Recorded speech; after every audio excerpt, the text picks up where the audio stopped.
Hello, Pastor David. Hi, How are Nikhil. you? I'm good. I would like to take some of your time to hear your views on a question. In fact, actually a statement that's said outside. People are saying that the practice of Dorje Shugden will result in a negative rebirth. What are your views on this? I disagree with this statement for the simple logical reason that in the past there were many great High Lamas who practiced Dorje Shugden and also practitioners as well. And many of these these High Lamas had passed away and taken rebirth. And the thing is, they have taken human rebirth. They've taken rebirth as their incarnations of the predecessors. So they've been recognized, especially by His Holiness the Dalai Lama. I'll give you an example, like His Holiness Trijang Rinpoche. And this is the junior tutor of the Dalai Lama himself. And he had been a great prolific teacher, spreading the Sutra and Tantra teachings, and especially Dorje Shugden. Mm-hmm. So he had taken rebirth, human rebirth.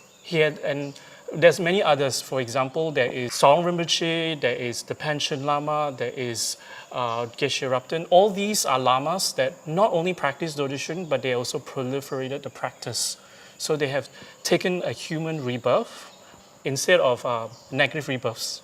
So what you're explaining here is that when for example, High Lamas reincarnate to a human form and then further recognized as the reincarnation of their predecessor, that's considered a positive rebirth. That's right. Mm-hmm. And then negative rebirth would be, for example? There is what we call the three lower realms, which is animal, hungry ghosts, and hell beings. Right. So that is a negative rebirth. So, but they have taken human rebirth, so it totally defies the statement. And the interesting part about this is that these High Lamas were recognized by His Holiness the Dalai Lama himself, the one who originated this statement that Dorje Shugden practice leads one to a negative rebirth.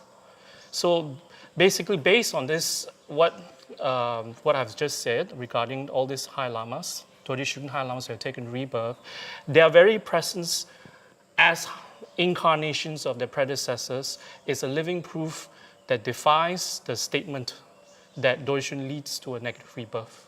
So it's safe to have that conclusion that it's not true. So, based on what you have explained from your view, this statement that says that Dorje Shugden, the practice of Dorje Shugden will lead to a negative rebirth is highly inaccurate. That's right. Thank you very much for your time. Thank you, Likim.